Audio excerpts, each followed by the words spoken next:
Так, друзі, всім доброго дня. Я думаю, що на цьому моменті ми з вами будемо потрошку починати нашу п'яту сесію в межах другого модулю курсу зеленої відбудови України від Ресінк.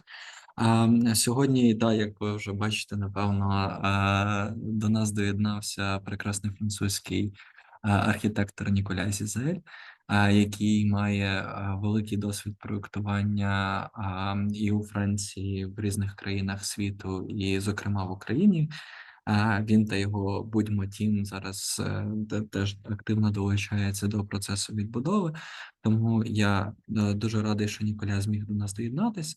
І Ніколя буде нам сьогодні розповідати про принципи проєктування для розбирання та адаптивного повторного використання. Ми будемо розбиратися в межах його лекцій. Для чого проєктувати для розбирання, що таке дії в дії і які його основні принципи, а також як зробити будівлю корисною для майбутніх адаптацій та майбутнього перевикористання. Ніколя архітектор, співзасновник архітектурного бюро КОС, співзасновник будьмо, як я вже зазначав. Бюро КОС, воно спеціалізується на дерев'яному будівництві, а також Ніколя лектор в архітектурній школі Абіджана і Лільській школі архітектури. І можу похвалитися, що нещодавно ми мали невеличку нагоду так само запросити Ніколя прочитати лекцію у Львівській політехніці, тому ми дуже раді, що Ніколя долучився сьогодні до нас. Отож, зараз я перейду на англійську і передам слово Ніколя. Його презентація триватиме близько 35 до 40 хвилин. Потім у вас буде можливість, можете писати питання в чат, які я буду озвучувати Ніколя. У нас буде близько 15-20 хвилин на сесію питань та відповідей. І після чого ми з вами перейдемо до домашнього завдання на наступний раз і розгляду тих домашніх завдань, які ви будете презентувати сьогодні. Дякую дуже. І yes, Nicola, I did a very short introduction. Thank you. Yeah, so with my pleasure, I'm giving this floor to you. And please feel free, to present everything that you have for today, and after your presentation we will have a small Q&A session with all the participants. Thank you. Thank you. I just realized I forgot to put one slide, so I'm noting the things I had to say so as not to forget what it is. I'm really sorry. This is a real life work for acoustic thermal. Okay. Добрий день to everybody. Is it okay with the screen? Right now we see all of your windows. But the presentation is okay. Yeah. No. Yes, I should do this. Okay. It's probably better this way. Yeah, definitely.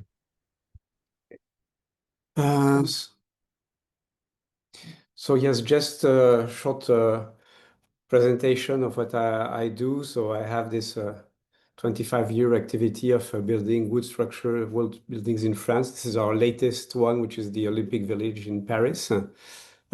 Actually, it's not totally made for disassemble, even though there has been changes from last year to this year to transform what was a sort of a sports youth hostel into family apartments. But it doesn't go as far as what we are going to talk about. And I'm very happy to be with you because for the past year, I've been involved with Budmo, this group of young architects from France and carpenters from France and Ukraine in different topics in Ukraine. And I must say this has been a very life-changing experience. So first thing is when we talk about disassembly, which is a bit different from reuse and deconstruction. The question would be, is it new?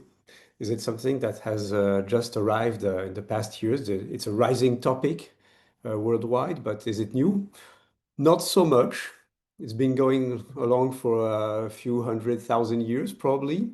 This is very recent. It's a village in the Brazilian Amazonia forest. And people are nomads. I think this is probably the first way that disassembly has been a design option when you have to move from place to place. And so this is a village of hunter-gatherers in the Amazonians. You can see already a few principles of these disassembled topics. It's modular. It's made with fibers. And if we could go dive into the middle of it, we would see that there is a system of connections between elements that is very easy to disassemble. The same thing could go to other nomadic people that we know in Mongolia, yurts, which is also quite known, and which is also a very interesting example of modular design made for disassemble and reassemble in a very short cycles. What's interesting here is that it's not the same climate. Mongolia can be pretty cold, and so they are facing also one of the biggest challenge when you think about designing for disassembly is also to provide thermal comfort all year long. And it's also something that's interesting because it goes also to skills and maintenance. This is also a 1,000-year assembled and disassembled building. It's Ise Shrine in Japan. It's where the emperor's attributes are kept. And it's a set of buildings that are built and unbuilt every 20 years.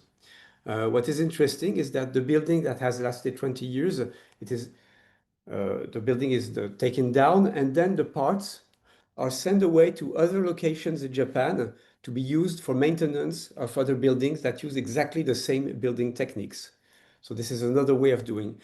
One of the interesting things also is that this process has been going on for 1,000 years, and one of the objectives of the process is to keep the skills alive, which means that the whole of Japan still has this process of being able to keep alive a very old tradition. And basically all Japanese houses are issued from this very sacred place in Japan. So this you can see one of the way it is built. You won't have all the details, but it's really only made with wood to wood assembly. And almost the same thing. This is a scientific base in Antarctica. So it's almost the same thing, which it can be assembled and disassembled on different locations. We've also something that's interesting that you can probably also saw in the first picture is that when you disassemble it, it keeps the land intact. You don't keep a trace there, maybe except minimal holes in the ground. And here you have what is another way also of thinking about disassembly when you do design.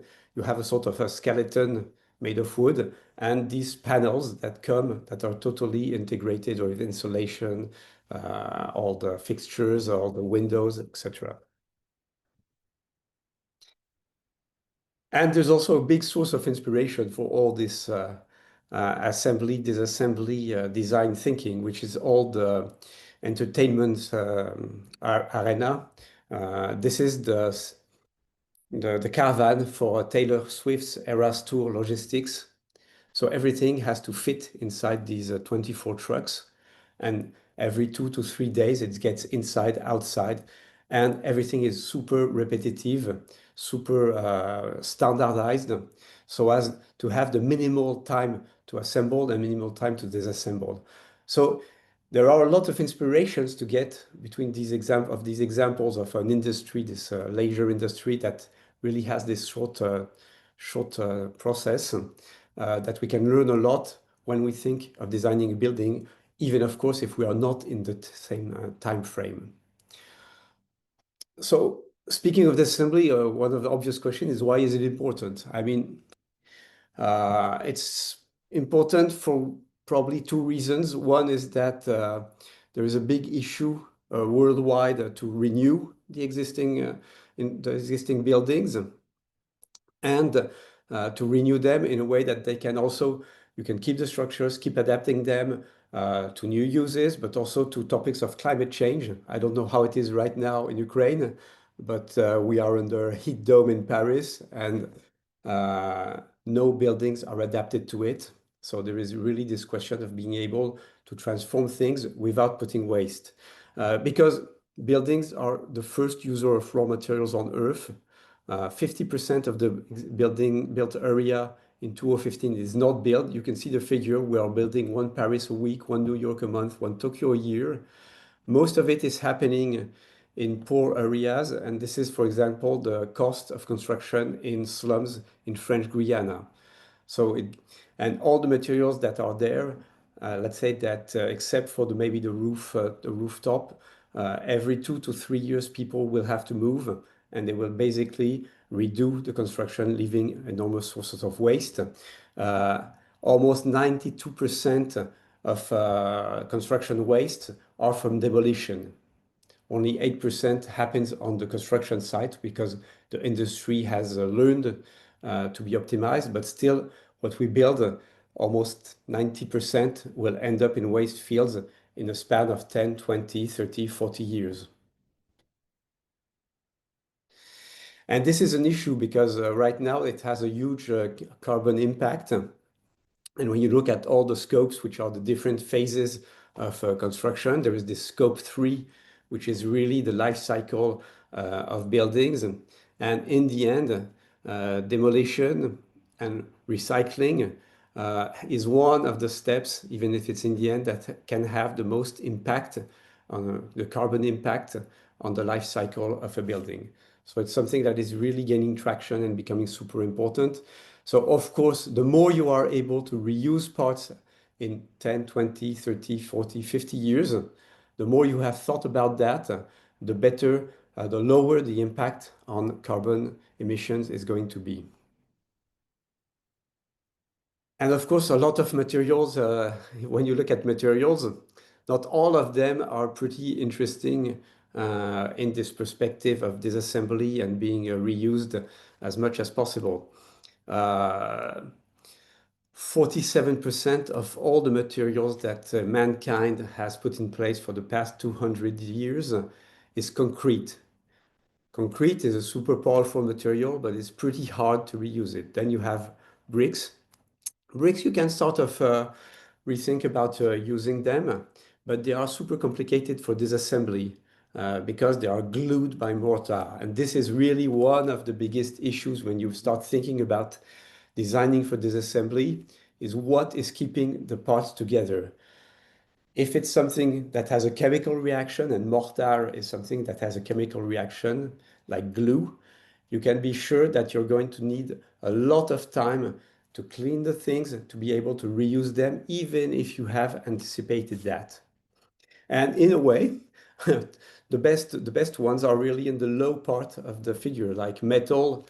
You have screws and bolts, so that's a pretty flexible way of assemble or disassemble. Wood, glass, and plastic also are elements that are pretty easy to disassemble. Glass and plastic, they have an issue because usually they are fixed dimensions.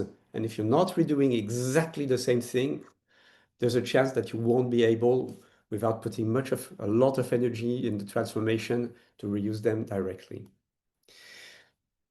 But you have, so there is really these two families, elements that you have to unglue and find a way of reusing them, like in this example on the left, it's a prototype made by a collective called Bellastock in France, using tiles and concrete elements from the construction sites. But it raises a lot of issues as to the replicability of this. And then you have the example of Sejima, a small pavilion made by Kazuyo Sejima in Japan, which uses the structure of a torn down Japanese house. And here it's pretty easy because all Japanese houses are built on a 3 by 3 meters structural grid. So as long as you comply to this grid, you can probably reuse 90% of the structure that had been that comes from an old building. And it's super important, this idea that we are able to keep as much as possible construction systems, mostly when you use construction systems that come from natural materials like wood or fibers, because they are they are materials that have absorbed carbon, and as long as you keep them in the construction cycle, well, you are not releasing the stored carbon in the atmosphere, and so you are really improving the way that we can cope with climate change, which is mostly due to carbon concentration in the air. And recently, the European Union has made this framework that really values as much as possible the way that buildings are able to keep carbon inside during the life cycle, but also after the life cycle. And that means that at disassembly, if at disassembly you are able to use as much as possible the materials, you are going to get credits in terms of financial return. So what exactly is this disassemble, design for disassemble method?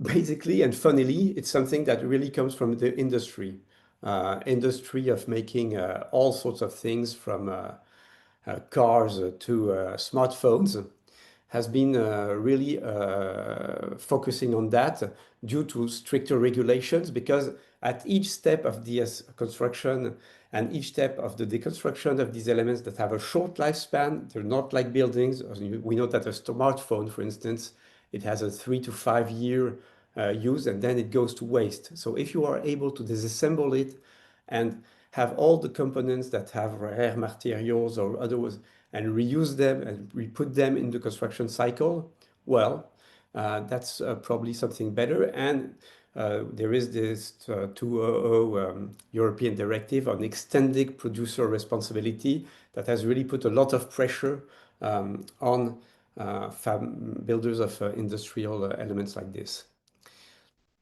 It's something that goes into really this idea that design has 3 ways to create value. One is to bring quality. Quality creates value. If a good design creates more value than a bad design. If it's durable, as long as possible, there is also this way of preserving value. If you don't have to change a building every 5 years, but every 20 years, it's probably the design has been better. And then there is, here our subject for today, to recover value. If you have anticipated the end of the life of the building, you are also continuing to give value through design. We talk about disassembly because there's been also tentatives to sort of labelize it, and I've put a cradle to cradle, which is a way of thinking about adaptive disassembly, but now it's become a trademark. So if you want to speak about it, you probably have to pay to have the certification. But that is also to say that the certification that is started with things like cars and smartphones and things like that, with something like cradle to cradle, extends to building. Then, of course, there's a lot of reasons not to do it, because it's super complicated. A lot of materials are chemically transformed, and reusing them is a super difficult because there's not so easy. That goes for plastic, that goes for metal, that goes for paint, that goes from a lot of things that you have on the floor tiles, carpets.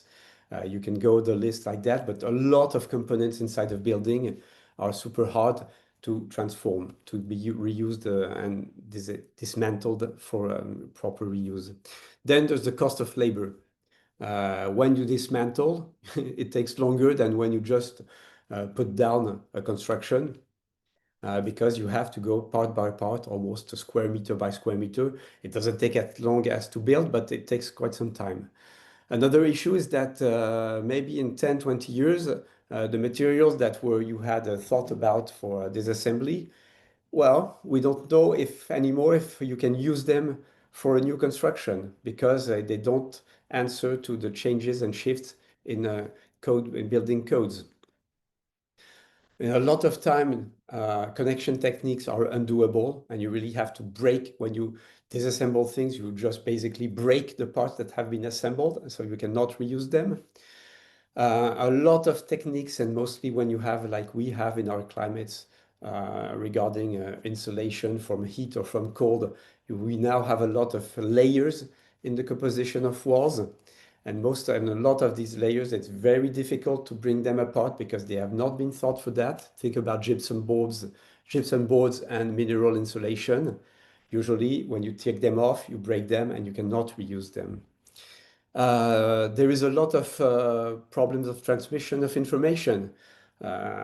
Construction is a car, usually it has 1-2 owners, and it's really in something industrial. A building, 20 years from now, there's going to be 1, 2, 3, 4, 5 owners, and a lot of information of what is possible to disassemble is probably going to get lost in the process. And then there is something that concerns really design, is that because to be disassembled, you have to take certain design decisions. Sometimes there is the perception with DFD aesthetics that it looks temporary, that it looks unfinished, that it doesn't look really good. And there is a sort of psychological barrier to that. When you invest in a building, you're investing in something that has a long lifespan. If it looks like something that can be like a yurt taken down and moved every 2 times a year, there is a psychological barrier to that. Then just a small thing, I've been using a few materials to make this, prepare this lecture and to be sure that I'm not missing anything. And they will be given at the end of you have the references at the end of the lecture. And one of them gave a lot of information like this. And this is a good, let's say it's a good framework when you are designing to do really the best things for this adaptability and design for disassembly. The first thing, of course, would be if you are using this existing building, well, then you don't have to take care, of a lot of things like structure and probably a lot of services. So this would be the best way to do it. Then, of course, if you're starting from scratch and designing for adaptability and longevity in new buildings, that's something. You could be reusing something that has been already designed. You could be assemblies, components. You could be remanufacturing components. And you see that as long as you progress, you are getting into things that have, you are using less and less of what you have built, and you are valuing less and less things that had been designed before or that you are designing. Because it comes from the industry, well, engineers have made this absolutely wonderful formula to sort of understand what is the value of disassembling time. I leave it for you if you're interested, but it's also something to think, to make a balance between the value of keeping the parts and the time it costs.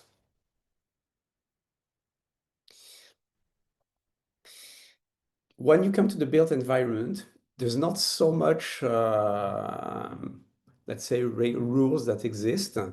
But what's interesting in one of the documents that I really relied on, which is called Design for Disassembly in the Built Environment, which is a document that has already 10 years of existence. So it shows also that the time it takes to take into consideration these issues.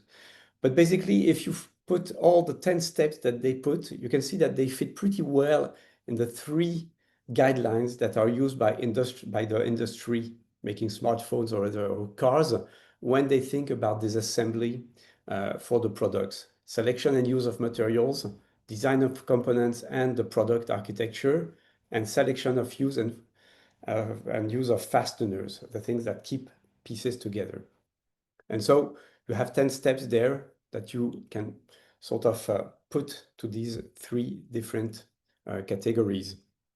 It doesn't come exactly in the same order, but it's interesting to see that you have the same sort of mindset.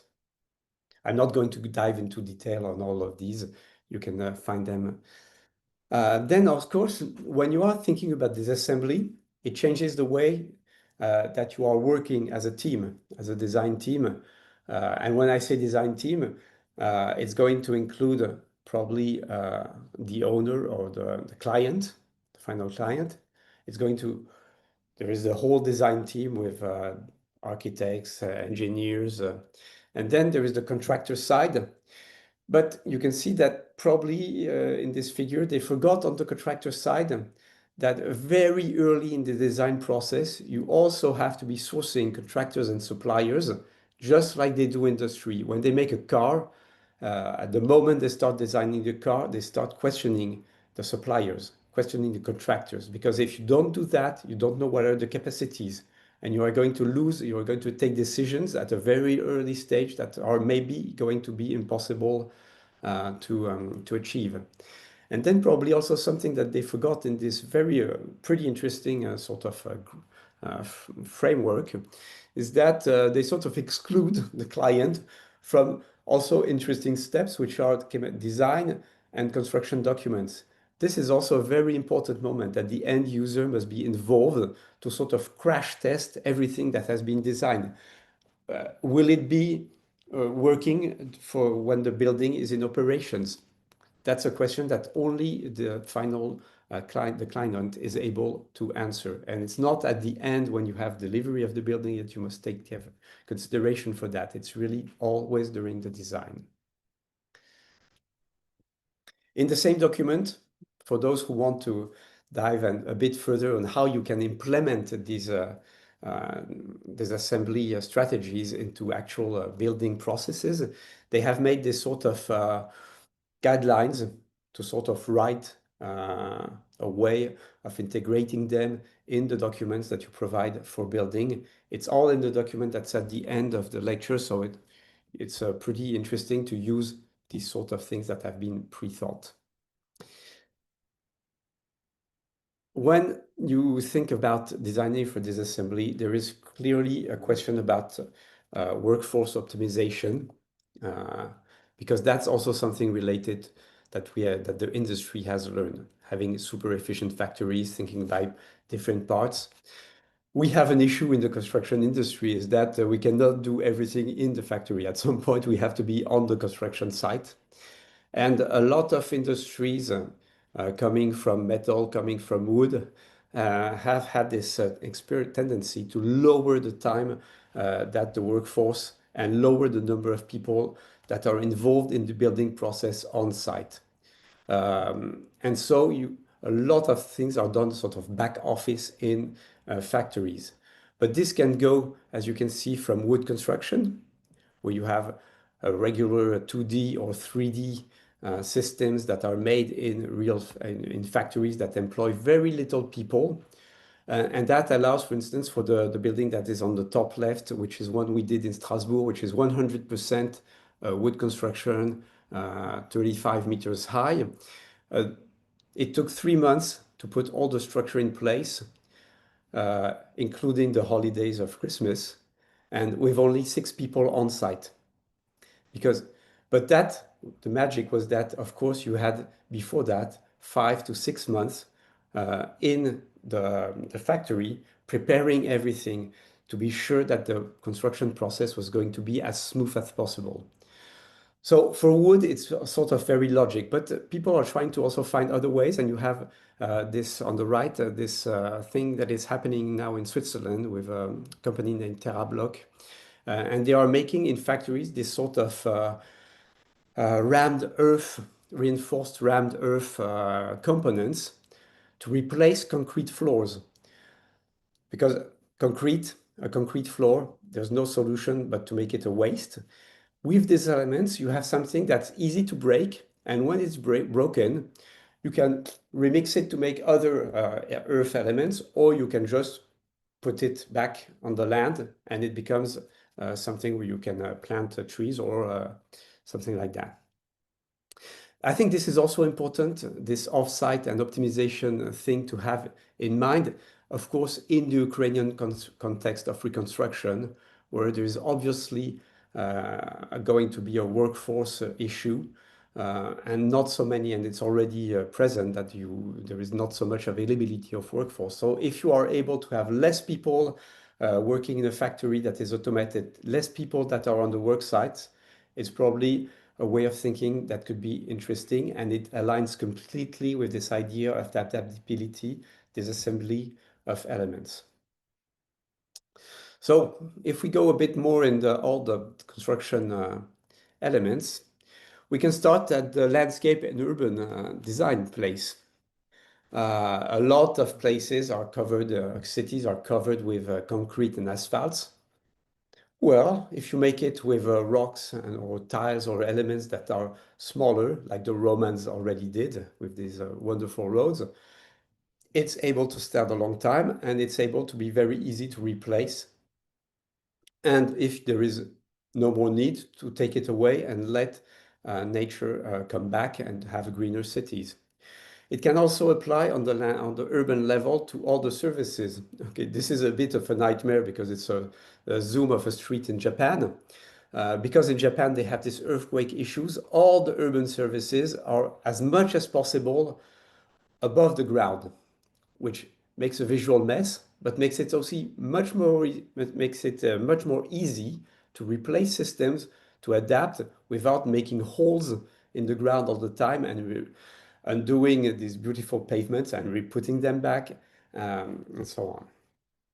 So it's already possible to, at this stage, to be thinking in terms of disassembly.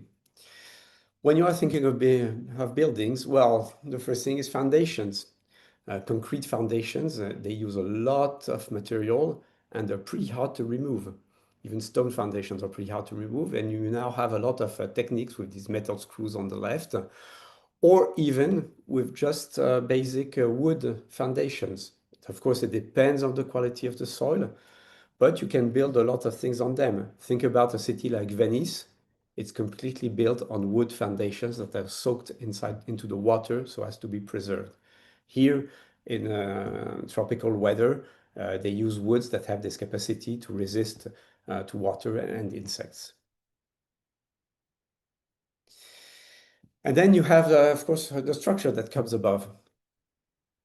There's a bit different ways of thinking.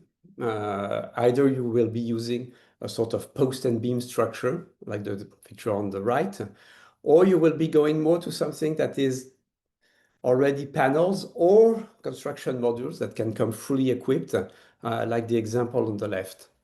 Once again, the advantage, for instance, of these modular systems is that because it's an industrial process exactly like making a car, each component, you can already be sourcing it at the start of the process, and you can already be thinking of what you are going to do if you need to disassemble the thing, and just at the end, you will have only this wood frame that can probably be used for something else. There are, of course, other possibilities with the structure of more massive components and that are not concrete.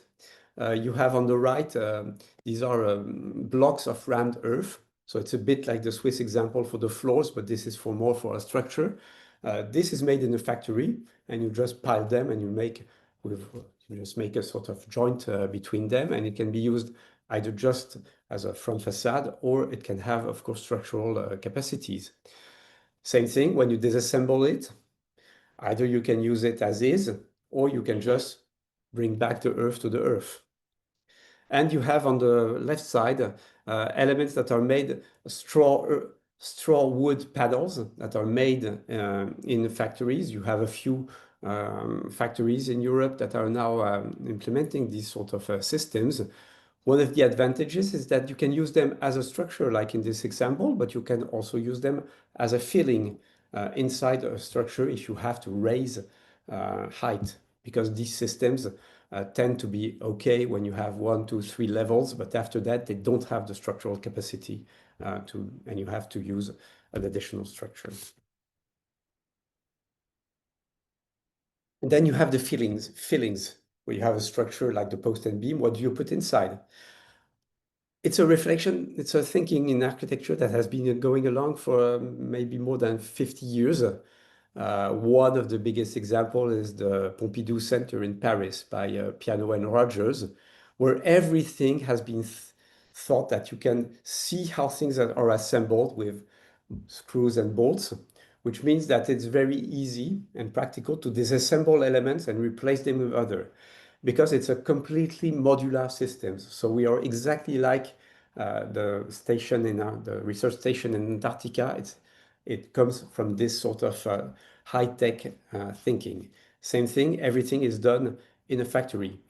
But you can also do filling with elements that are less, that are still modular, but that are less sophisticated, like straw balls, and you just have a basic wood structure and to support them, and then you have this filling of straw that will come here. It's in front for the renovation of an existing building, but it can also be for a new building.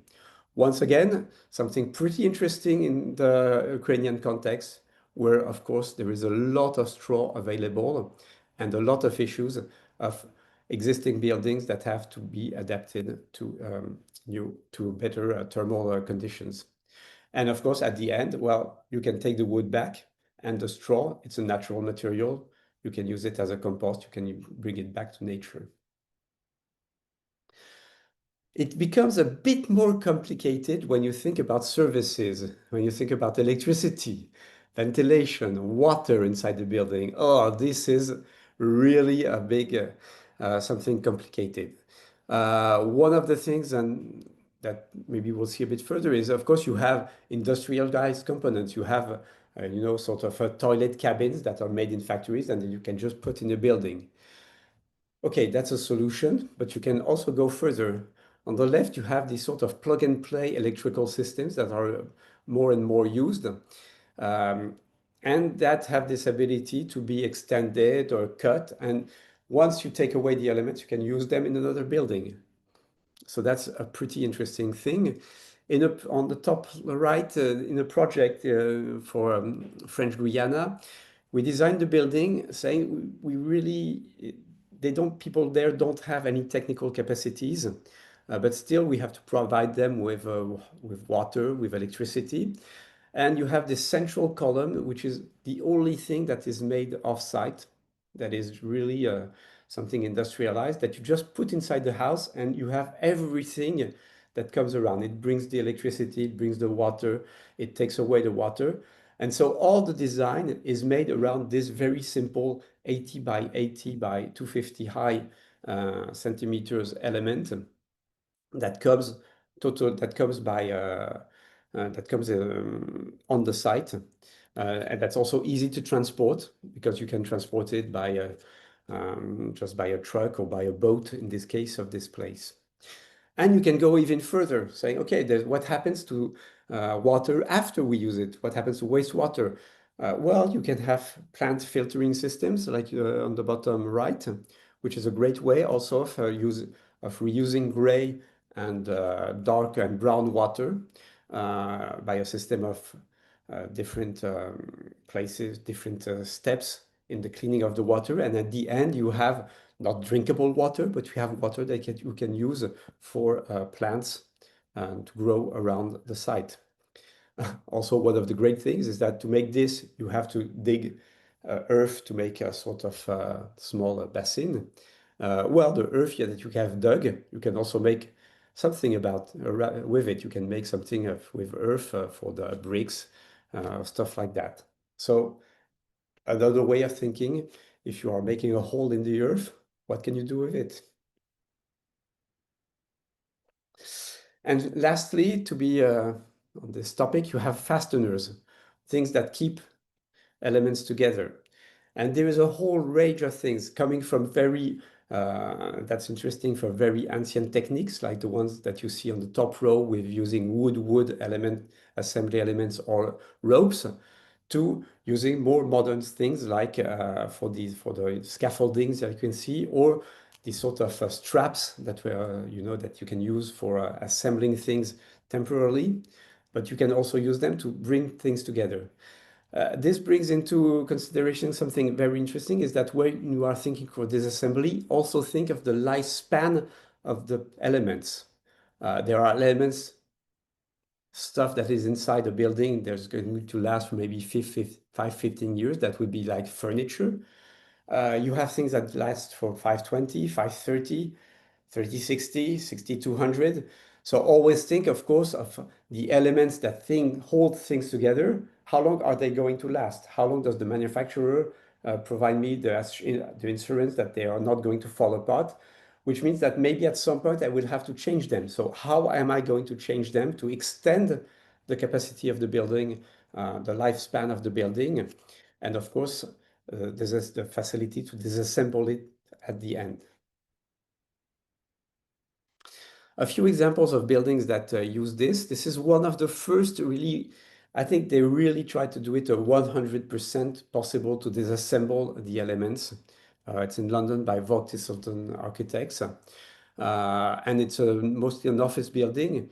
And you can see, of course, you can see all the wood elements that are really thought that they are put on top of each other, and you can really very easily disassemble it. There's a minimal amount of metallic parts to keep the building together.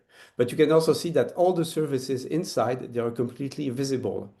So this is also something thought for disassembly, because you will see what you have to take away, and you can probably value it easily. To help you, this sort of checklist of all the things of advantages, disadvantages of all these assembly and type of structural strategies. It's a good checklist to have when you are thinking about it. And of course, you will see that the building in top is pretty much answering to the best possible practices. Another interesting example that's just built in Netherlands, Boerwerk. It's pretty much temporary building, but they have tried to make it as a pilot for using as much as possible local materials and having all these sorts of fasteners that could be used to have a very big building structure. So it's also something interesting. When you think of disassembly, maybe it's a good thing to start making a prototype, start making a small scale, making a proof of concept of it. And it can be something that is usable. It doesn't have to be something that is just stays in the lab. It can also be in the street and have people enjoy, and also have it pass a sort of a stress test of being used. Last year's winner of the Mies van der Rohe Award was a building that was totally thought on this concept of assembly and disassembly. But a totally metallic and glass building, a very light frame, very standardized, as much as this is what you have to make the building. So with all these parts, well, you can be free to arrange them in different ways, and you can probably come with a completely different looking building in 5 years, 10 years, when you take this building down, because it will still be possible to use the parts. And here, everything has been thought so that you don't have to think of how things are assembled. It's really like a game. You just have to move the parts, and that's it. Because this is one of the difficult things also with this assembly, is that you need to have a sort of guide of what do you do at the end. So in 10 years, who will be able to explain how to disassemble it? If it's a self-explanatory, it's probably going to be better, and there's less risk that it ends in the landfill. And this is a sort of assembly, disassembly project we did. In fact, in 3 different projects, which is interesting, but using the same system. The first thing was we were working on this project to make a temporary housing for a construction site, but that had to last quite long. It was 2 times 15 years and on 2 different sites. So we had to build, it had to stay 15 years, it has to be disassembled, rebuild 50 kilometers from that, again 50 years of life. So all the strategy was finding all the components that could make it easier. And you can see that what we did, we have these screw foundations, we have a post and beam structure with metal connectors. We have the bathrooms that are these, if I replay the bathrooms, which are prefabricated inside. They're going to arrive. So this is really the construction part. Then you put standard, and up here you have the bathrooms, very little separations, and the bathrooms can be reused twice. But okay, what happens after 30 years? Well, after 30 years, the same elements, you can use them in the adaptive use of an existing building. You can use them to make something that doesn't have to be outside, but the same structure, you can reuse it inside. In this case, the same system, we used it. Of course, it's theoretical because this was a new structure, but we could, of course, have done it with the existing structure, making this sort of pavilions for a commercial space inside the building near Paris. But okay, maybe in 10 years, we know that in 10 years, they're going to change everything because it's not going to be the same owners. So what can you do with the structure? Well, you go one step lower and you can use it to make furniture. So exactly in the same space, we used exactly the same building system to see, can we make furniture with it? So here we are really 30, 40, we are already 50 years from the start of the story. And furniture, same thing, is going to be used about 10 years. What are we going to do? Well, we could make smaller furniture and maybe at the end, well, it's wood, so we can still be making toothpicks out of it, which has a 1 minute time span. But it's also to show that really this idea that you must think to the end, to the end, to the end, what can I do before the material is not used anymore? The material, and this goes for structure, but it goes for all the elements of the building. It's also something we had thought. Another office I had, which is what called Plan 01, and we won the competition to make the Madrid Olympic Velodrome. Unfortunately for us, Madrid did not win the Olympic Games, so we couldn't have a chance to make it, and it had to be temporary. The good thing is that we found a place where they had a temporary cycling ring, which means that we didn't have to build it. We just had to rent it for 2 months. And then all the construction was made with fabric, pre-tensed fabric, suspended to building cranes. And all the interior place, the arena, all the spaces, toilets, services, etc., were made of containers. The whole idea was that after the Olympics, you just put everything down, and all these fabric elements, they have a way of being attached together that can be used for temporary housing in emergency situations, which was a way of bringing the Olympics to be something else that's a huge waste of money and material, like it happens to be a lot of time. So you have basically this huge roof that becomes also these small elements that can be assembled in different ways, in different geometries, to provide this sort of services, and taking, of course, profit of the fact that the roof is waterproof, that it has elements to bring solar energy with panels that are included in it. So this is really the sort of thinking of thinking for this assembly in the design as really at the start of the design process. So I've finished. Thank you very much. And just you will find at the end, these are really a few elements that I used to make this presentation, apart from other things, and that are pretty useful. The first one is really, I think, the most useful. It really dates from 10 years ago, but I find it to be pretty relevant still today, with a lot of information on it. Here it is. You can see that there's really a lot of pages, and it's really well done, and it's a good reference guide to dive a bit further on in these issues of designing for disassembly. Thank you. Thank you so much, Nicola. Thank you for a wonderful presentation. I guess it was very insightful for all the listeners, and to be honest, I received a lot of satisfaction listening to you. So I would just jump into the questions. I will read them through, and we will try to answer it. So first of all, Alexandra asks, this approach increases the cost of construction and requires higher qualification of workers. For example, wages also should be higher. Is it correct?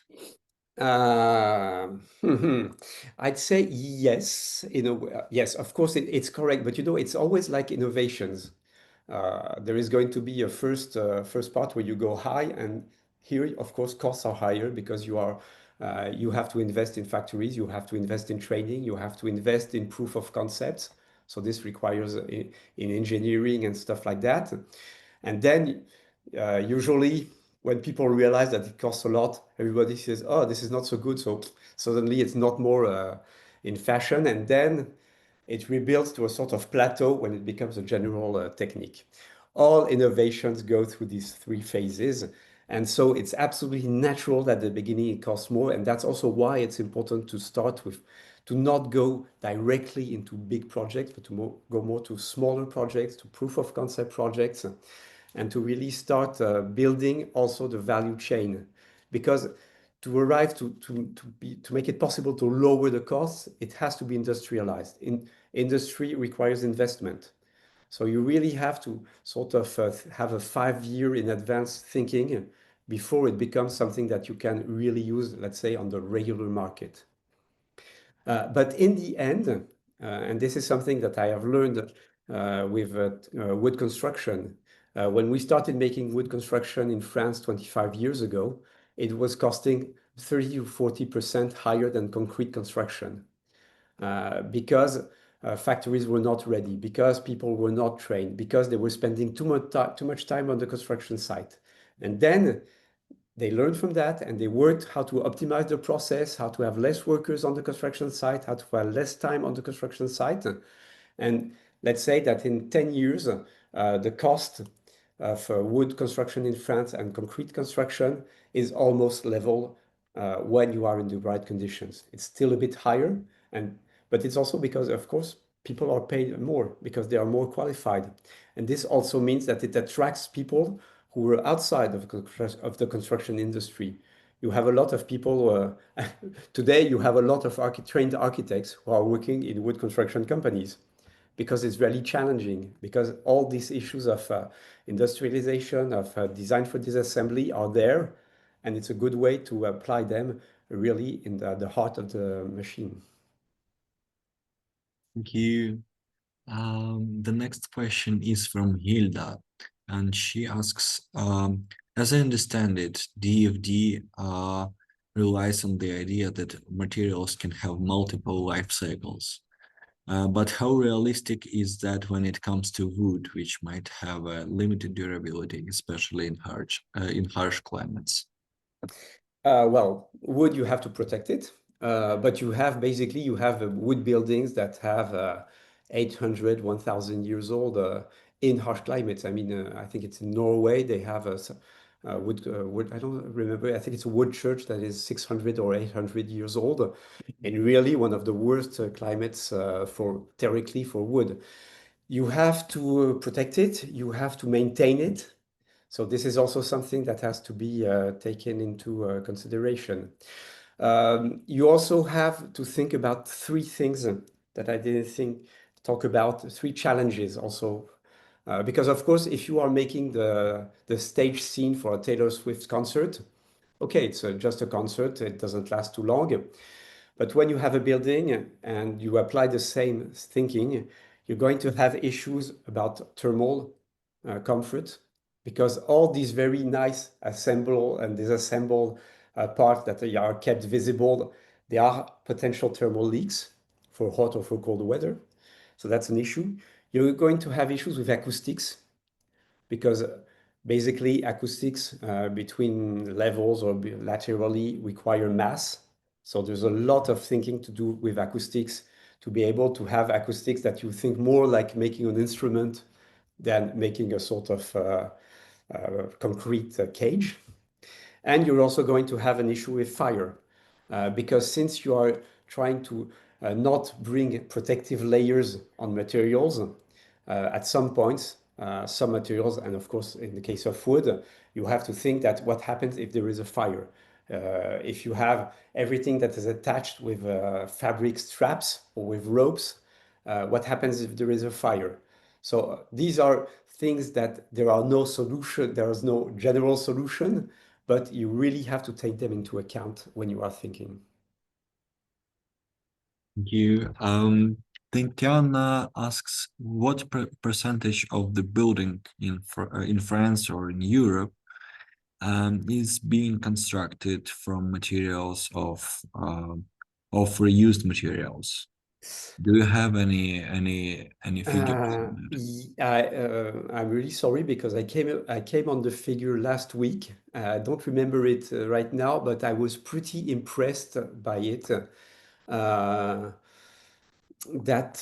it's pretty impressive. In fact, there is really like something like maybe 20% of new construction are using reused materials. But what they are using more and more is reused materials that have required a lot of work beforehand, like bricks that have to be scrapped with all the mortar before you use them. So this makes that when you reuse these bricks, it costs really 2 to 3 times the price of the new bricks. But it's also driven, this is also driven in France and in a lot of European countries by regulation. There are a lot of new laws that require to use 5, 10, depending on the type of buildings, 5, 10, 20, 30% of the materials, of certain types of materials must be reused, come from existing buildings. There are a lot of issues with that because there's a huge source of materials that can be reused, which is double glazing. But it's really the worst thing to do because deal with because the insulation gas inside usually has leaked over time. So it's double glass, but it doesn't insulate so much as it could. And to take it apart, it's even worse than taking bricks apart because it has this chemical joints and that silicone joints that are super strong, and it requires a lot of energy to bring it together. So a lot of people have tried and have not yet really found the good way to use it. Usually what happens is that you sort of downgrade the materials. So you are not going to use them, this double glazing, you are not going to use it for the, let's say for an apartment, for the inner core of the apartment. But maybe if you are making an outdoor space, you are going to use that to make a winter garden in front, which you just don't need a super insulation, but it's good that winter you can have the balcony that is protected from the cold weather. Okay. Thank But you. that's, but that's Actually, also it's very that's important also because insight about. all these materials had never been thought to be reused at the start. And we have a huge issue on wood because it's very difficult to know the quality of if you have an old building with a wood structure, it's super hard to know the quality of the wood. And there is a wood construction company that has made a sort of ultrasonic instrument where you make 2 holes in the wood beam, and with the ultrasonic going from one point to another, it gives you the wood's structural capacity, even if you don't know what wood it is, where it comes from, what quality it has. So a lot of things are really happening to have the more and more use of existing materials when we unbuild. But that means that we are also more and more thinking about how to avoid inventing this sort of stuff in the future to be able to reuse what we have made today. Thank you, Nicola. I will move on to the next question. Anastasia says, thank you for amazing presentation. Is there a way to ensure that a temporary structure can actually be dismantled and reassembled? You showed many examples using the wood, which can deform significantly over time, potentially preventing accurate reassembly of the construction. I didn't get the last. You showed many examples using wood, which can deform significantly over time, potentially preventing the accurate Okay. reassembly of the construction. Yeah, I would say that is the case with, let's say, whole plain wood.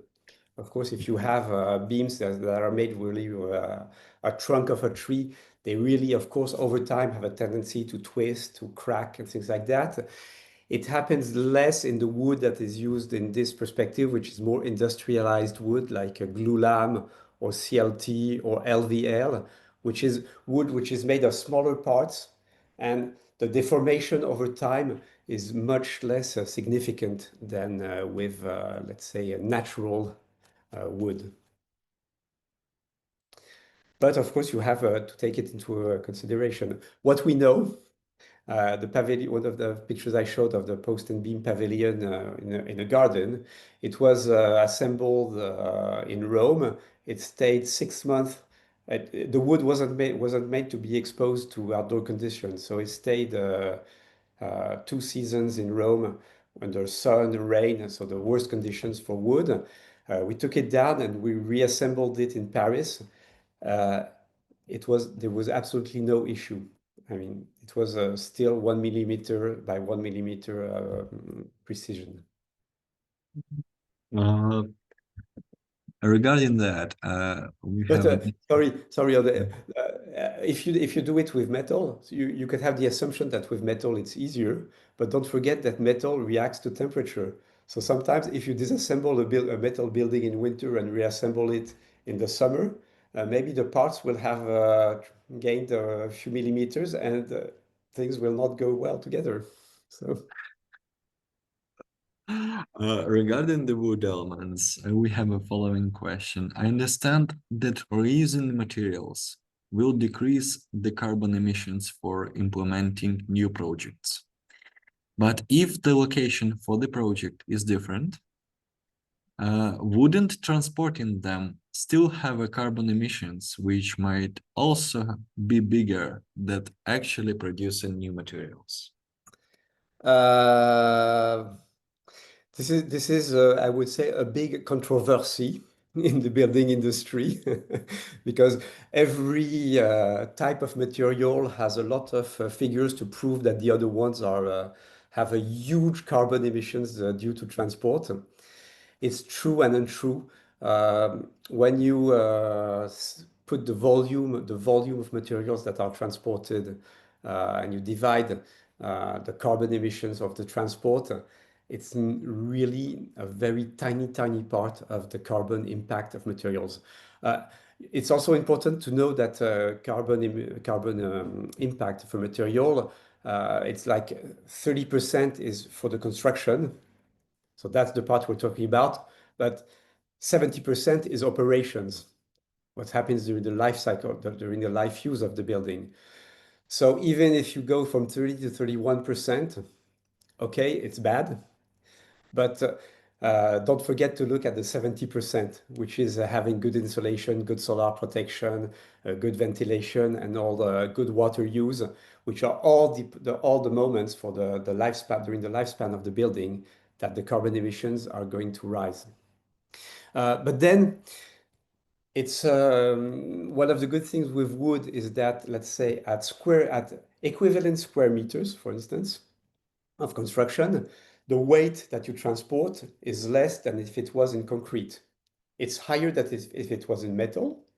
That's perfectly clear, but less than in concrete or in earth or bricks. So there is always a sort of balance to be made. Right now, well, I didn't go into that, but in France, we have a sort of regulation on life cycle of materials that is really, you have to comply to it. And all the manufacturers and all providers, suppliers, have to make this sort of a carbon assessment on the materials that take into account transport, bringing the materials to the factory, making them, bringing them to the construction site, and then what happens in the dismantling. And all these figures are public, and yes, sometimes it's surprisingly higher for transport in one material than in another, but it doesn't have such an impact. It has indirect impacts. For instance, there is the raw earth elements components that I showed to make this facade. These sort of big blocks of rammed earth. They are built. The project was in Paris, and they come from 600 kilometers because that's where the factory is. The truck, of course, to minimize the number of trucks going and coming, they load the trucks to the maximum. But this has a super impact on highways. Because one of the things that destroys roads and highways is usually overloaded trucks. And so you have a good material that doesn't have so much of carbon emitted for the transport, but that has an indirect impact on infrastructure. And that is not counted right now.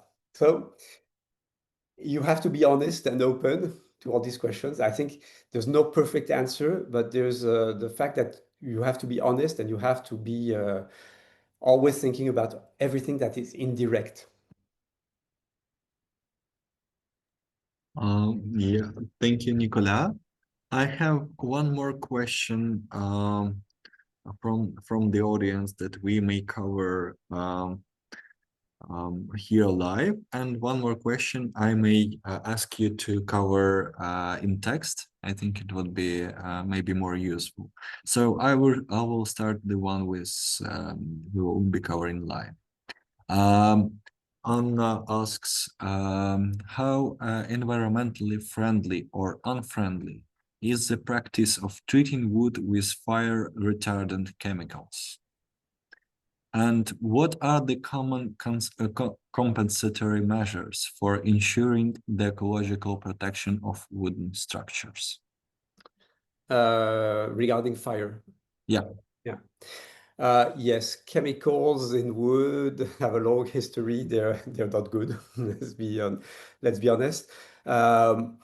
I'm not sure that they are efficient to a certain amount, but not so much I mean, when you are above 2 levels, putting a fire retardant on wood is a so-so strategy. So what can you do? There's a lot of one of the best techniques to protect apparent wood from fire is to have what is called a water cloud.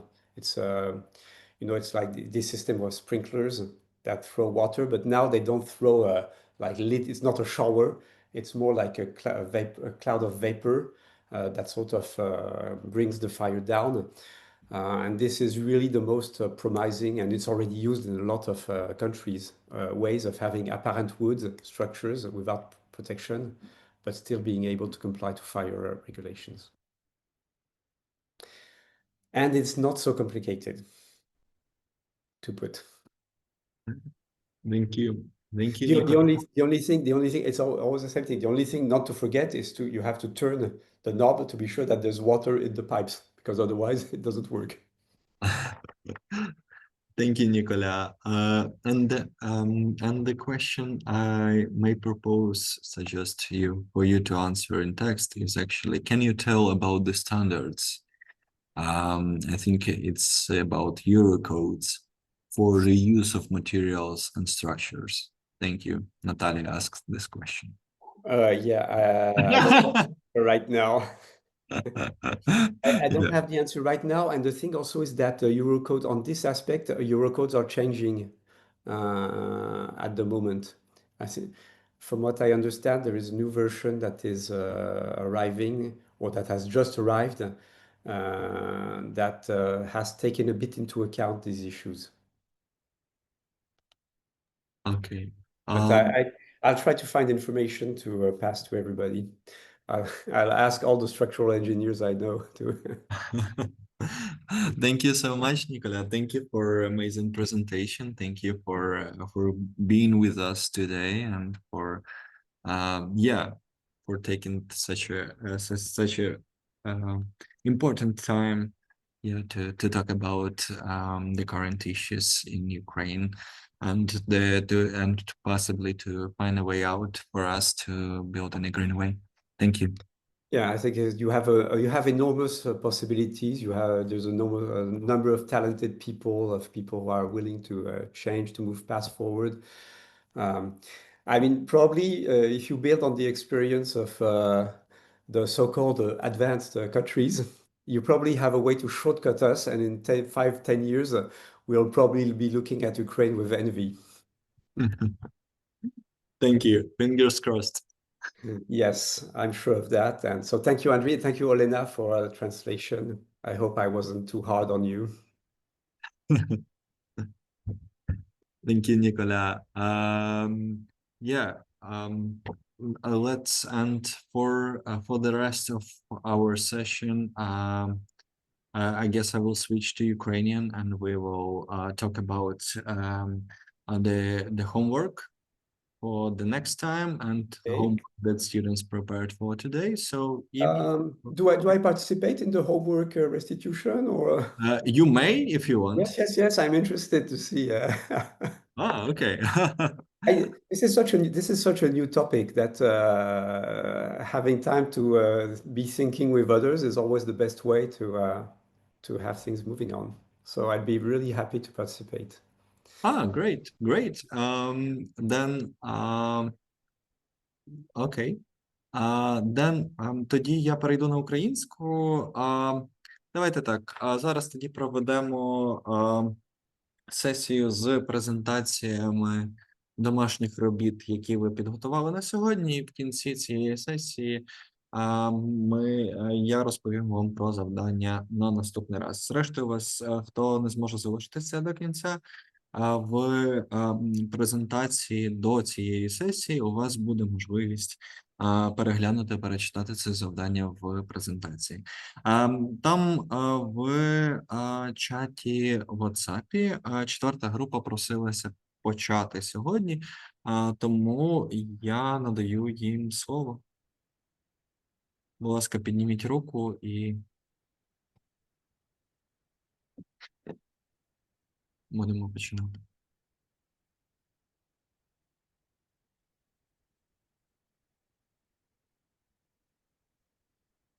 Вітаю, Віталій.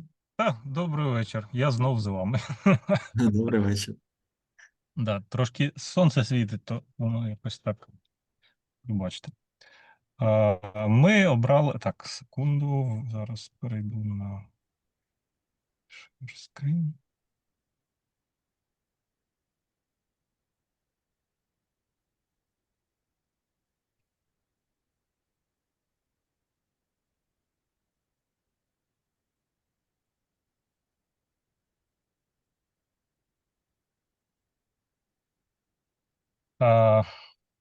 Ніколя, sorry, I couldn't do presentation whole English, but it's about two materials, and I switch to Ukrainian.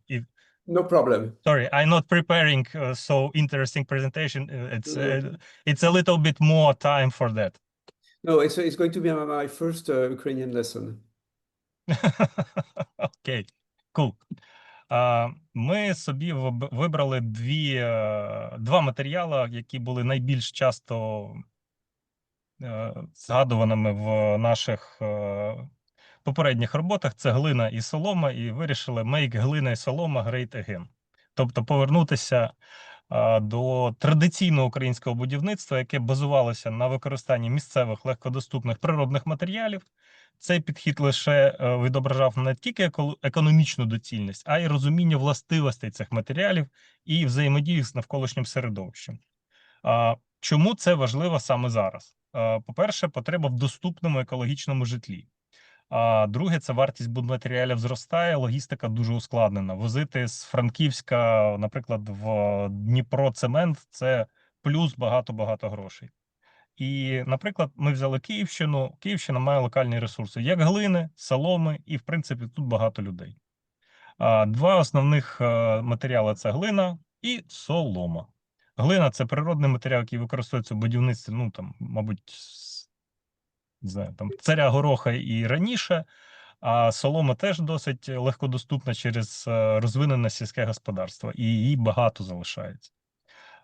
По наших оцінках, тільки 250 тисяч тонн соломи в Київській області щороку. А привезти її кудись десь, ну так, 250, може там 200 гривень за тонну. В принципі, 45% населення Київської області – це сільські громади. Тобто майже всюди є солома, а полімеріальні глиністі породи поширені по всій Україні, і Київська область не є якби винятком з цього. Тут трошки про характеристики цих обраних матеріалів. В принципі, вони дуже довговічні, 50-100 років, а глина з соломою – це взагалі, там, ну, мабуть, найбільш надійний матеріал, який досить довго стоїть і дуже екологічний. Десь 150 років спокійно стоїть будівля. Великі переваги – це екологічність, дешевизна, доступність, прекрасна теплоізоляція. придатність до всіх ідей, проєктів, що хоч можна з ним робити, можливий 3D-друк. Це дуже хороша історія. Недоліки – це низька вологостійкість, особливо коли тільки вона будується, будівля. Багатоповерхівки, на жаль, там вище 3-4 поверхів, ну, мабуть, неможливо. Ручної праці теж досить багато, бо треба не всі процеси можливо автоматизувати. На сьогодні відсутність стандартів, ну і в принципі для всіх матеріалів, які є в Україні на сьогодні, це бракує фахівців. Люди просто, хтось не хоче працювати, хтось шукає великі проекти, щоб їх не чіпали, хтось взагалі десь поховався. А для Київщини це, в принципі, гарна історія створити той самий supply chain виробництва з невисокою собівартістю, а для будівельників висока додана вартість. Наприклад, є такі приклади реалізації. В Осаці цього року на 3D-принтері надрукували величезні вбиральні для експо. Фактично 3D-принтер з глини будував туалети, душові, всякі там кімнати. Є італійський проєкт Текла. Вони, в принципі, допомагали японцям це будувати, але це окремий проєкт 3D-друку глиною, коли фактично будується будиночок з глини. І є ще український проєкт Лайфхаус, який так само робить таку от, в принципі, непогану екологічну історію, такий екологічний гарний будиночок. Є також литовська компанія, яка розробляє з соломи будинки. Тобто вони роблять такі як блоки, як цеглини великі, з яких можна будинок будувати, а потім його просто заізолювати, щоб, ну, бо солома, як сам собі продукт, не дуже довговічний. На користь цього є українське законодавство, яке призиває використати екологічні, безпечні сировини, підтримувати довговічність споруд. Є спеціальний стандарт ДСТУ, який теж направлений на це. Тому, в принципі, солома, глина, як би це не дивно звучало, і 3D-друк, це дуже багатообіцяюче. Це мінімізація витрат СО2, викидів СО2, це регіональні ресурси і, в принципі, як би теж було цікаво, архітектурні стилістику зберегти. На цьому все. Дуже дякую, Віталію. Я пропоную. Дуже прекрасна презентація. Я пропоную всім поширити десь ці презентації в одному просторі і обговорити їх разом вже по завершенню нашої сьогоднішньої сесії. Дякую, Віталій. Дякую, четверта група. Чудесна робота. Будь ласочка. До побачення. Я запропоную трішки порушити звичну ієрархію сьогодні і запрошу, якщо можна, шосту групу презентувати зараз, так щоб у нас ніхто не був там завжди позаду.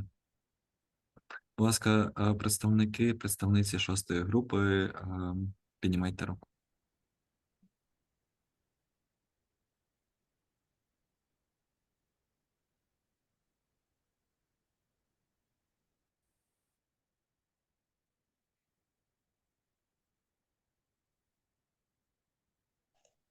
Добрий день. Доброго дня, Катерина. Так, зараз. Ширити відео. Мене видно? Ой. Як це змінити? Ладно, давайте без відео краще. Так, і поширити екран. Так. Да.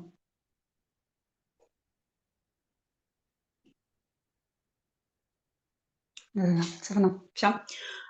Значить, ми обрали матеріали, які у нас були часто попадалися в презентації. Це глина, деревина, солома і каміння. Так, трішки про матеріал.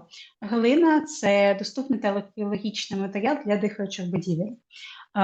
Вона доступна і поширена по всій території України, використовується теж по всій території України, добувається на місцевих родовищах та використовується на цегельних заводах.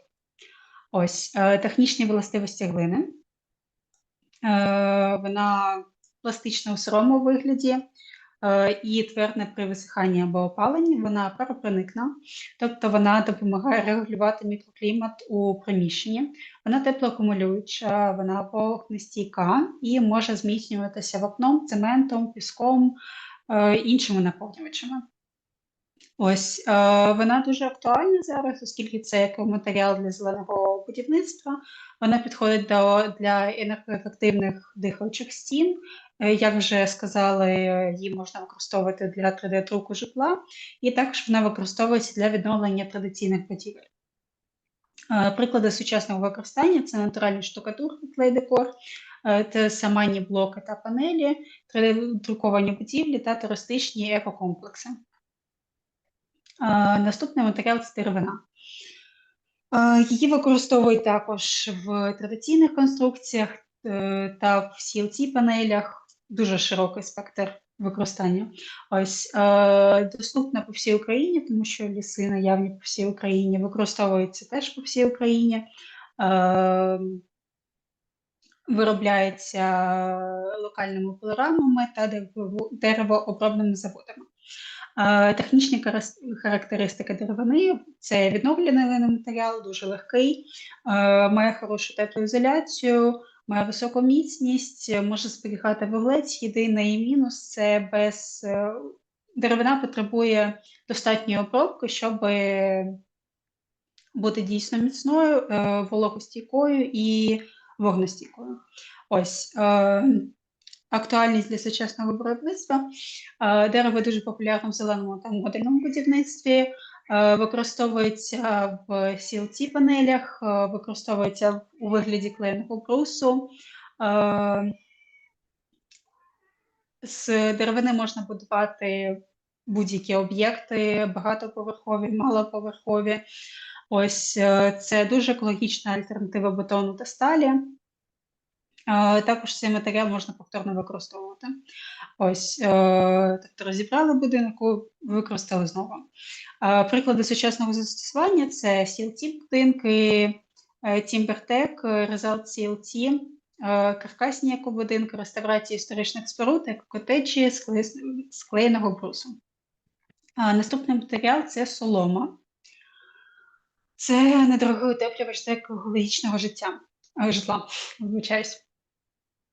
Знову ж таки, матеріал поширений по всій Україні, використовується по всій Україні, використовується локальними фермерами, виробляється і невеликі виробники є, як Екобат Хаус і фермери Київщини. Технічні характеристики. Солома має гарну теплоізоляцію, вона легка, натуральна, паропроникна. І, знову ж таки, вона потребує захисту від вологи та вогню, як і дерево. Ось, тобто спеціальна обробка. Солома дуже актуальна, тому що вона знижує вартість виробництва до 40%, вона популярна в екобудівництві, туризмі, кризовому житлі. Це відновлюваний і доступний матеріал, і вона має мінімальний вуглецевий слід. Приклади сучасного використання – це солом'яні блоки і панелі, Екобат Хаус, Київщина, straw bale building, тобто солом'яні стіни в каркасі, використовуються також в покрівлі і для утеплювання стін в модульному виробництві. Наступний матеріал – це камінь. Це дуже міцний і довговічний в сучасному дизайні матеріал, найміцніший, найдовговічніший з усього, що ми перелічили. Він видобувається у багатьох областях України, на Львівщині, Тернопільщині, Черкащині, Рівненщині, Івано-Франківщині. Є місцеві кар'єри та постачальники. З технічних характеристик міцність, довговічність, вогнестійкість, важкий, потребує спеціалізованого монтажу, але при цьому він природній на вигляд, має різноманітні кольори, форми, текстури, фактури, оце все. Актуальний в сучасному будівництві, тому що він дуже стійкий до зношування, він потребує мінімального догляду у довгостроковій експлуатації, підходить для екобудівництва, знижує вуглецевий слід і популярні у реставрації та дизайні.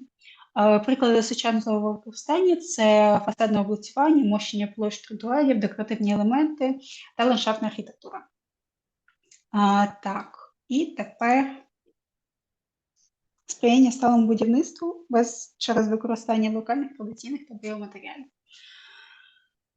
Значить, перше питання було повторне використання локальних та традиційних матеріалів.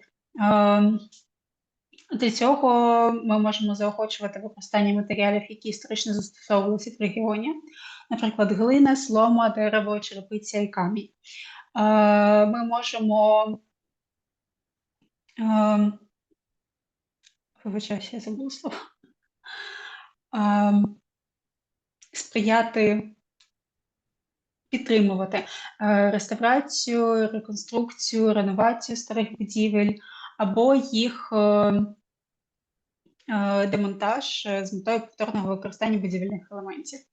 Також можемо створювати та поширювати платформи для обміну і продажу використаних матеріалів, таких як цегла, дерево, камінь, щоб сприяти їх подальшому реюзу і зменшенню будівельних відходів.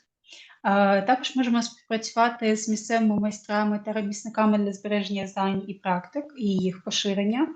І можемо інтегрувати локальні матеріали в сучасний дизайн, наприклад, солом'яні панелі як утеплювач. Впровадження біоматеріалів у сучасну будівельну практику. Для цього можна просувати матеріали з природнього поновлювального ресурсу, коноплі, дерев'яні волокна та целюлоза. Проводити пілотні проєкти з застосуванням біоматеріалів у житловому та громадському будівництві. Можна включити треба включити біоматеріали в нормативну базу на рівні громади, локальні технічні умови та підтримувати наукові дослідження і стартапи в сфері біобудівництва, щоб у нас було більше технологій використання цих матеріалів. Які є основні перешкоди щодо використання локальних матеріалів?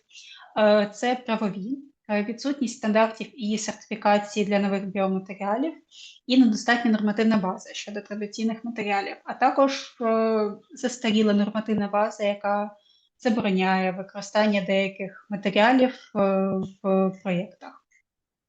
Наприклад, як заборона використання деревини в багатоповерхових будівлях. Також технологічні перешкоди існують, це брак технічної документації для архітекторів і проєктувальників, і обмежена доступність спеціального обладнання для обробки і виготовлення цих матеріалів. Ну і культурні перешкоди – це стереотипи щодо того, що ці матеріали ненадійні або що вони бідні. Ось, і також недовіра до інноваційних екологічних рішень серед людей і серед забудовників. Ці виклики можна подолати такими шляхами. Правові виклики можна подолати ініціюванням публічного діалогу з правильними міністерствами щодо включення біоматеріалів у ДБН, як це зроблено у країнах ЄС. Для технологічних викликів можна їх подолати створенням відкритої бази технічних рішень та проєктів, як у програмі Build with Nature в ЄС. Культурні виклики можна подолати проведенням освітніх кампаній, воркшопів, екскурсій до екодомів, показанням прикладів естетичних, комфортних та довговічних будівель, наприклад, солом'яний офісний центр у Великій Британії або глиняний готель Марокко, природній дім у Львівській області, як у поселенні на Київщині, Вінниччині та Полтавщині. На цьому все. Дякую за увагу. Дуже дякую, Катерино. Дуже дякую, шоста група. Та прекрасні матеріали, дуже гарні рекомендації. Та теж, будь ласка, прохання поширити для всіх та і обсудити з колегами з інших груп. Дуже дякую вам. Будь ласка, представниці п'ятої групи, підніміть руку і презентуйте. Даруйте, я не задаю додаткових запитань, в мене насправді їх маса, але ми трішки не вкладаємося по часу, тому будемо пробувати обговорювати все в текстовому режимі в месенджері. Дякую.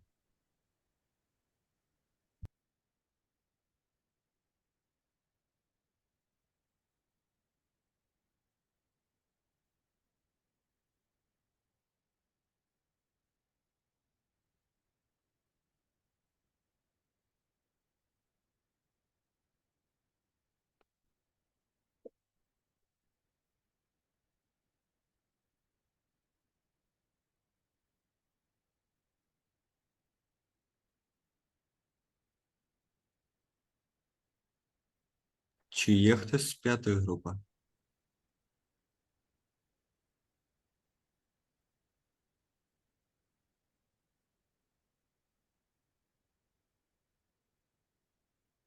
М.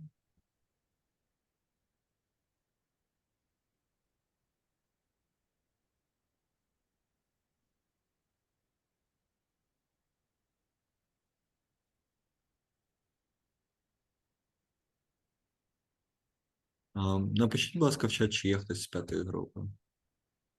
Тому не бачу піднятої руки.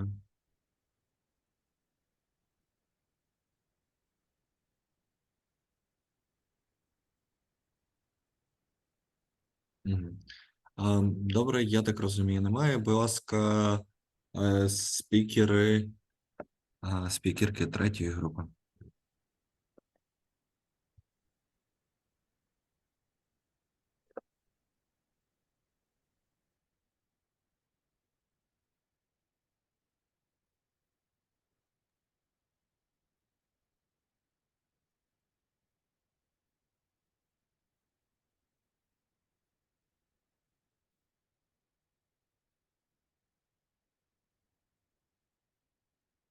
Даниїла, вітаю.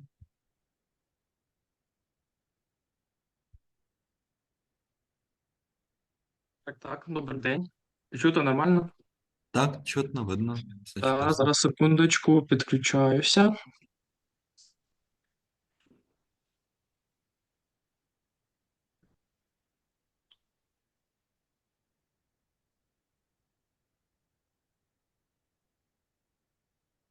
Скажіть, будь ласка, чи все видно? Так, все видно. Поки що в малому форматі. Так, добре, я дуже буду швиденько. Ми з групою вирішили вибрати таку собі міні-політику Охтирської громади через те, що ми обрали основним матеріалом коноплю. Цікавий матеріал серед всіх інших, що був представлений, ми вирішили про нього трошки детально, в принципі, почитати, довідатись. І, як виявляється, зараз тоді в слайд-шоу покажу. Стосовно технічної коноплі. Виявляється, у Сумщина має по аграрному сектору такі собі запаси 25% від усіх запасів коноплі по Україні. Тому можна сказати, що аграрний сектор тут так процвітає. От і є, в принципі, вже заложені певні такі можливості для масштабування певного будівельного виробництва.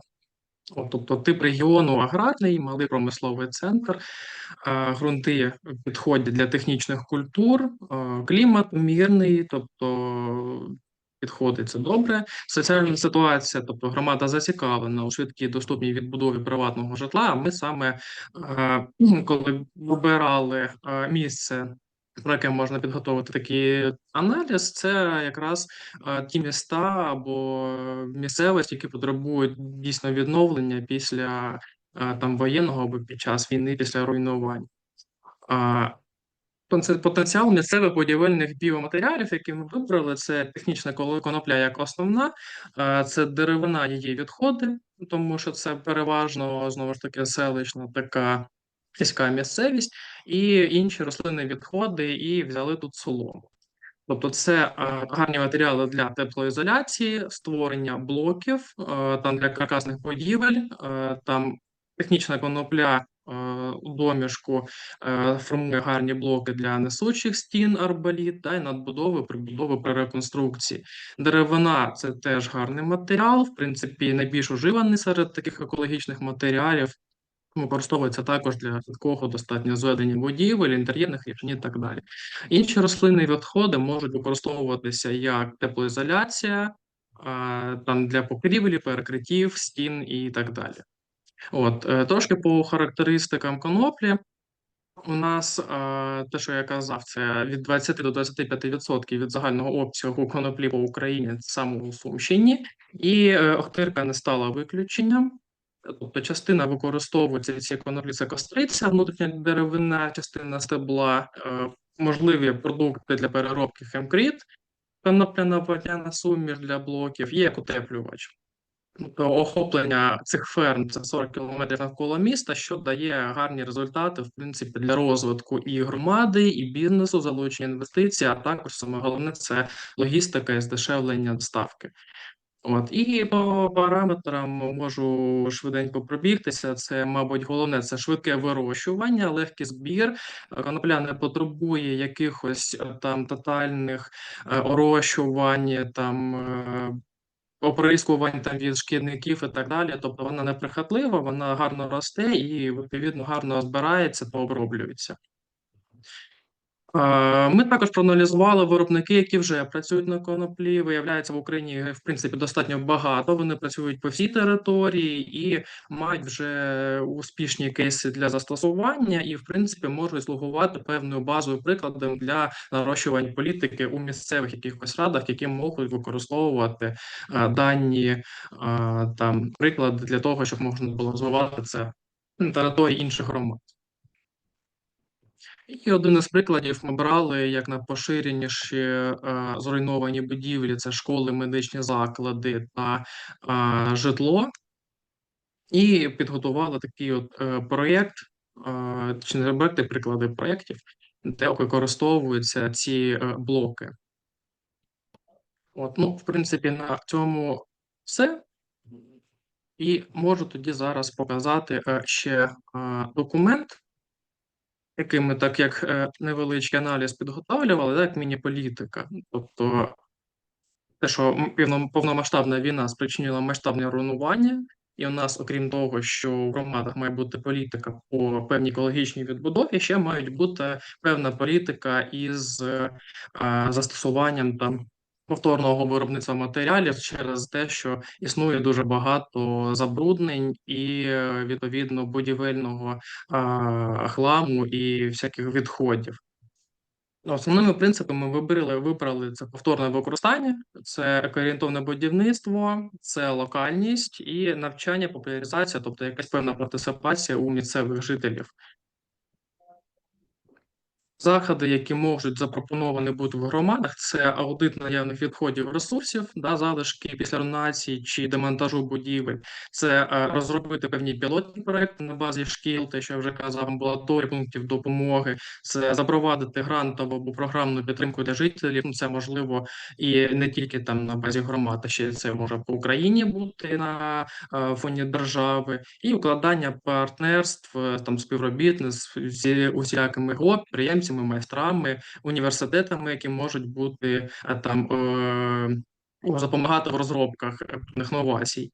І очікувані результати – це зменшення обсягу будівельних відходів, зниження витрат на нові матеріали, це підвищення енергоефективності новобудов, підтримка підприємницької діяльності, тобто, в принципі, максимальне залучення для того, щоб громади могли більш-менш автономно, самостійно відбудовуватись із меншими використаннями бюджетних коштів.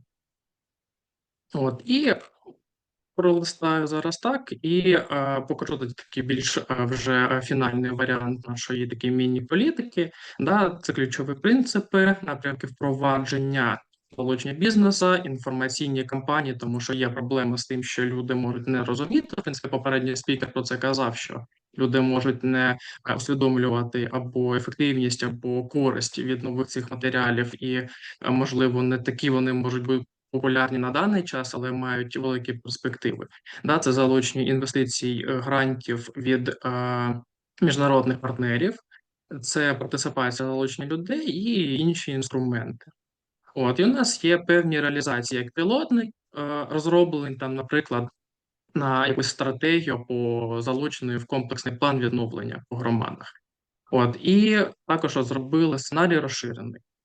Якщо у підсумку казати, вони націлені на, наприклад, меншу кількість років, на більшу кількість років, різну залученість інвестицій, можливість, що перше, якщо варіант покаже певні результати успішні, можна це продовжувати і надалі розширяти, провадити цю політику офіційно. Залучення, знову ж таки, більшу кількість підприємців, агросектор, тому що зараз, в принципі, культуру у нас зазвичай висаджують, це зернові всілякі, кукурудза, це може бути також і конопля. Для будівництва це буде класно. В принципі, і все, якщо дуже коротко. Дуже дякую, дуже цікаво сценарій реалізації. Так, це прям чудесно. Я вас вітаю. Хороша робота третьої Так, групи. так, Хороша дякую. робота. Дякую. Дякую, Данило. Переходимо до другої групи. Будь ласка, підніміть руку, хто з другої групи, і там будемо презентувати. Прохання невеличке таке, якщо ви будете бачити, що ваша якась доповідь стосовно матеріалів буде повторювати якісь речі, які вже були проговорені попередніми спікерами, можливо, спробуйте сконцентруватись на тому, в чому буде відрізнятися власне ваш підхід, чи якісь дані, які не були озвучені раніше. Дякую.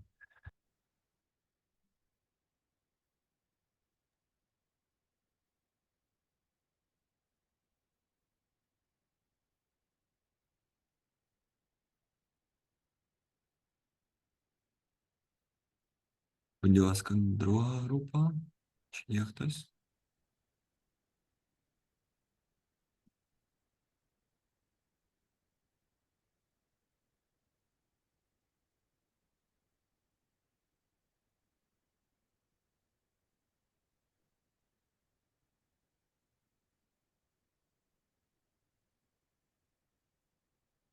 Ам, Так, будь ласка, відпишіться, чи є друга група.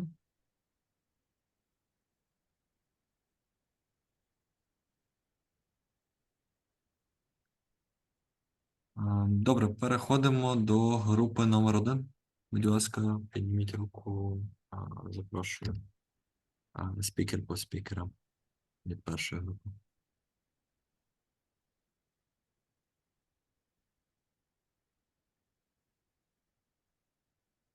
Добрий вечір. Добрий вечір, Олеся. Ви з першої групи чи з другої? Так, з першої. Чудово. Так, отже, всім добрий вечір. Наша команда досліджувала ракушняк як традиційний матеріал з великим потенціалом для сучасного будівництва.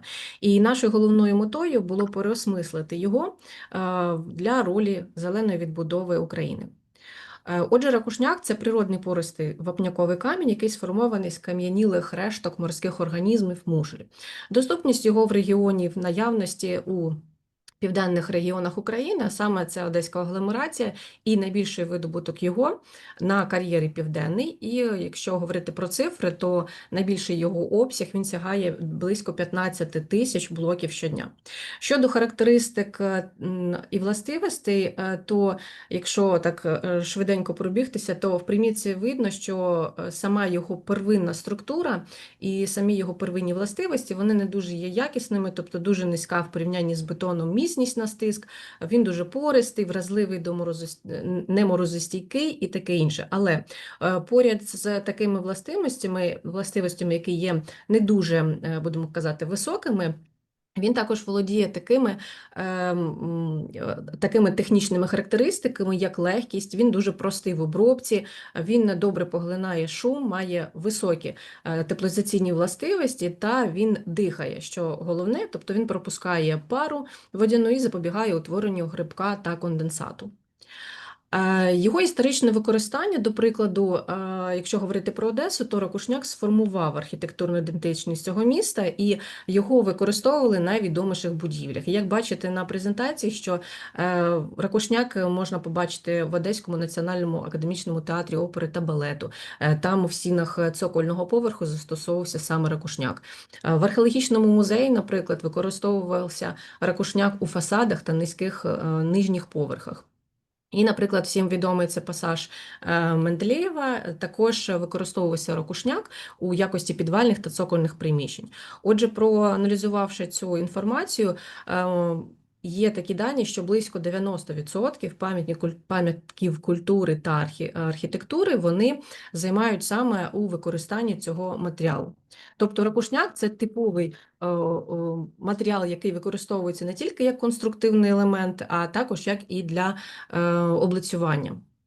Якщо передивитися світову практику, то вона демонструє, що ракушняк може використовуватися не тільки в реставрації, а й в сучасному будівництві. І от перед вами приклади таких трьох дуже крутих, як на мене, будівель. Це досвід Італії, яка, в принципі, практикує реставрацію саме кварталів, не тільки будівель, а взагалі кварталів. І треба звертати увагу при процесах реставрації на принцип автентичності. І також знайшли інформацію про те, що цей принцип автентичності, він зазначений у Венеціанській хартії, у керівних принципах ЮНЕСКО тощо.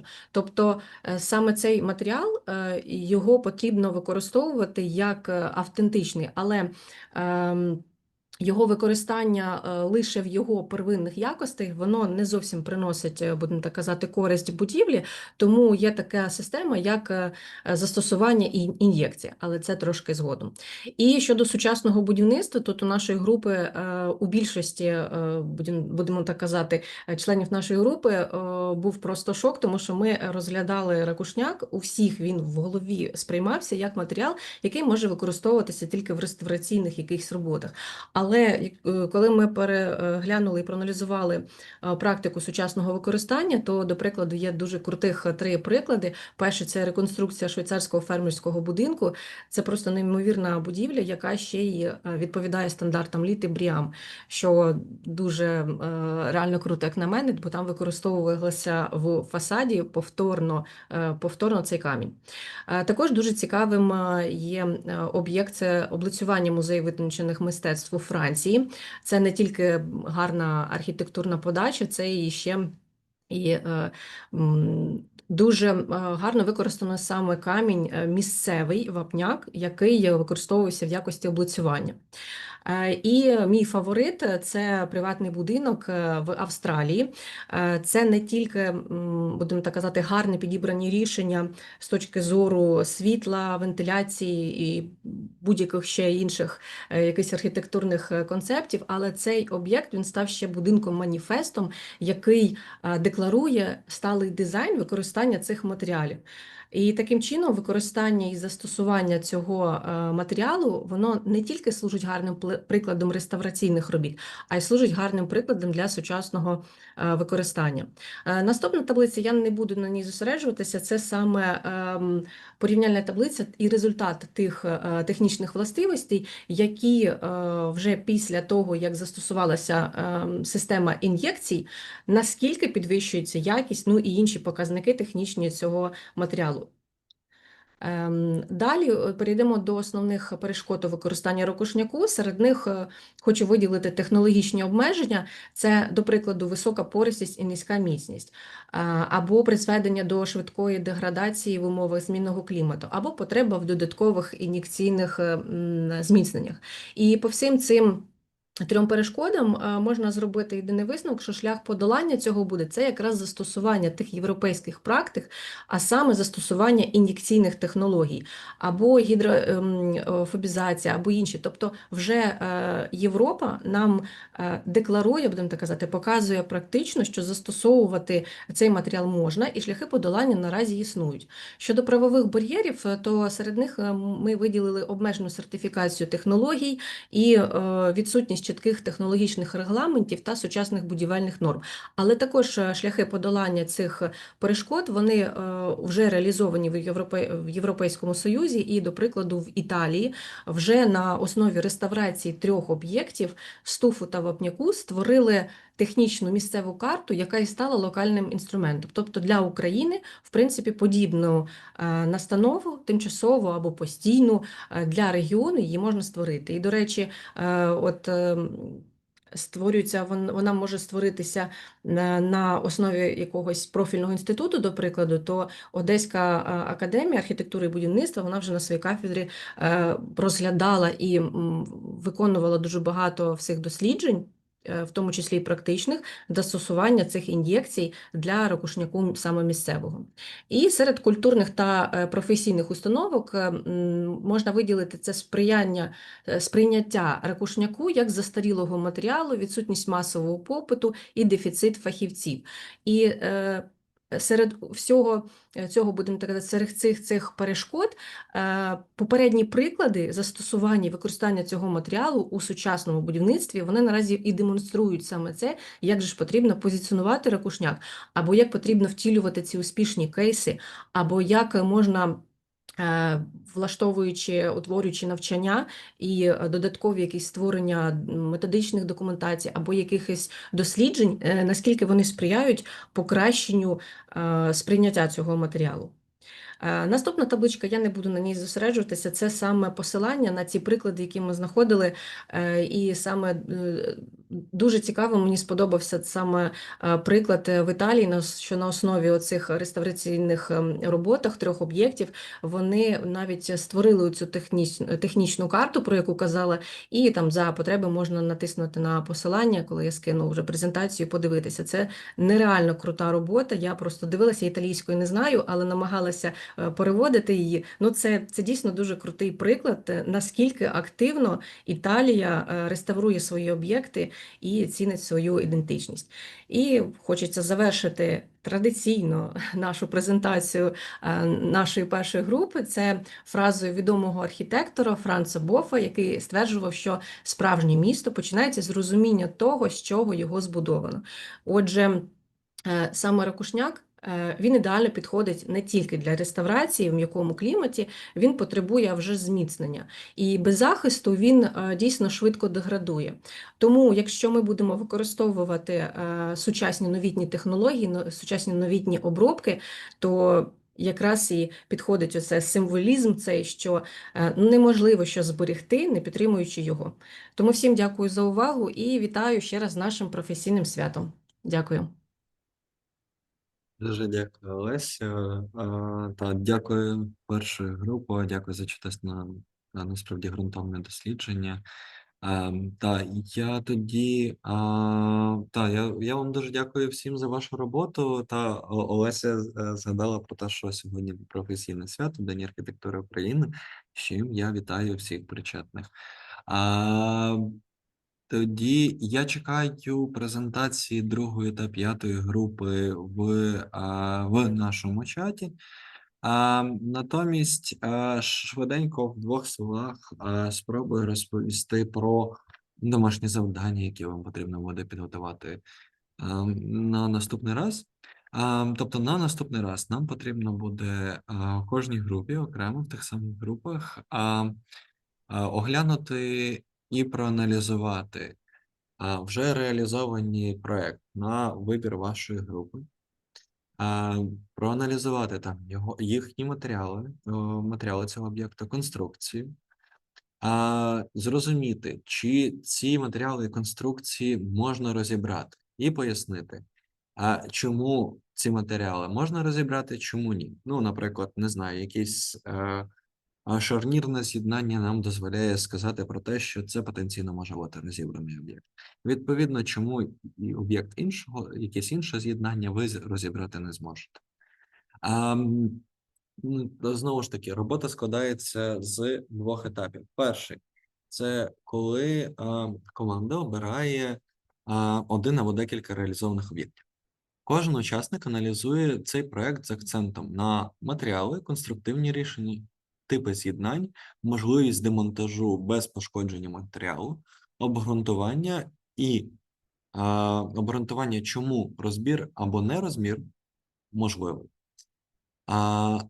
І потім завантажує цю аналітику у спільний простір команд.